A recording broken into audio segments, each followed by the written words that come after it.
పెద్దల సూచనతోనే రాజేందర్ రావు నామినేషన్.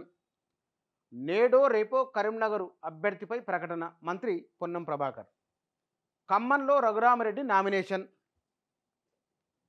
కాంగ్రెస్ అధిష్టానం ప్రకటించకుండానే బరిలోకి దిగిన పొంగులేటి వియ్యంకుడు. ఇది కాంగ్రెస్ కల్చర్. అంటే కాంగ్రెస్ అంటే ఏమిటి అంటే ఇట్లుంటుంది కాంగ్రెస్.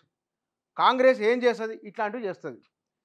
3 నియోజకవర్గాల విషయంలో ఎవరు అభ్యర్థి అనే విషయంలో తేలలేదు. ఇంకా అధికారిక ప్రకటన వెలువడలేదు. అధిష్టానం పెద్దలు సూచనతోనే కరీంనగర్లో నామినేషన్ వేసినట్లు వీరు చెప్తున్నారు. రాజేందర్ రావు నామినేషన్ వేసిండని. ఇక్కడ ఎవరు చెప్పకుండానే ఏమి చేయకుండా ఈయన నామినేషన్ వేసిండు. అంటే వీళ్ళు అభ్యర్థులు అని చెప్పి పార్టీ ఏం ప్రకటించలే. పీసీసీ చెప్పలేదు, ఏఐసీసీ చెప్పలేదు, వాళ్ళిద్దరు నామినేషన్ వేసిండ్రు. బహుశా ఇట్లాంటి కల్చర్, ఇట్లాంటి వ్యవహారము ప్రజల్లో కాంగ్రెస్ పార్టీకి ఏ నమ్మకాన్ని ఇస్తుంది? ఏ కల్చర్ను వీళ్ళు ఫాలో అవుతున్నట్లు అవుతుంది? అంటే ఇష్టానుసారంగా చేసుకుంటూ వెళ్ళిపోవడమేనా?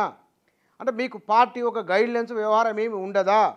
అంటే ఎవరు దీన్ని నడిపిస్తున్నది పట్టు ఉందా లేదా అని ప్రజల్లో పలుచనవుతామనే భావన కాంగ్రెస్ నాయకుల్లో కూడా ఉందా లేదా అనేది ఒక క్వశ్చన్ మార్క్. ఏఐసీసీ ఒక ప్రకటన చేయాలి. మీరు దరఖాస్తు ముందు ఎంపీ అభ్యర్థులుగా పోటీ చేసి దరఖాస్తులు పెట్టుకోండి అన్నారు. దరఖాస్తులు పెట్టుకున్న వాళ్ళకి ఇవ్వలేదు. ఎవరు దరఖాస్తులు పెట్టుకోలేదు, పెట్టుకొని వారు టికెట్లు ఇస్తున్నారు. విచిత్రం ఏమిటంటే మీరు అభ్యర్థులుగా పోటీ చేయండి అని చెప్పలేదు, చెప్పని వారు కూడా ఎన్నికల్లో నామినేషన్ వేస్తున్నారు. అంటే దీన్ని ఇట్లా అడ్వాన్స్గా వెళ్ళిపోవడాన్ని, కాంగ్రెస్ పార్టీలో స్వేచ్ఛ ఉంటుంది, అంతర్గత ప్రజాస్వామ్యం ఉంటుంది అంటే దీన్ని ఏమని అనాలి?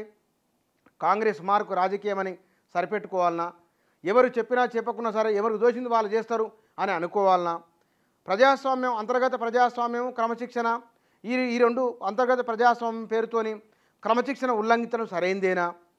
అయినా ఇట్లా ఇప్పుడు పాత తరం అయితే కనుక ఒకప్పుడు ఒక 30 ఏళ్ళ కింద 35 ఏళ్ళ కింద ఈ దేశంలో కాంగ్రెస్ తప్ప మరో మార్గం లేదు, కాంగ్రెస్ పార్టీ ఉన్నది, వాళ్ళు ఏం చేసినా చెల్లుబాటు అయింది.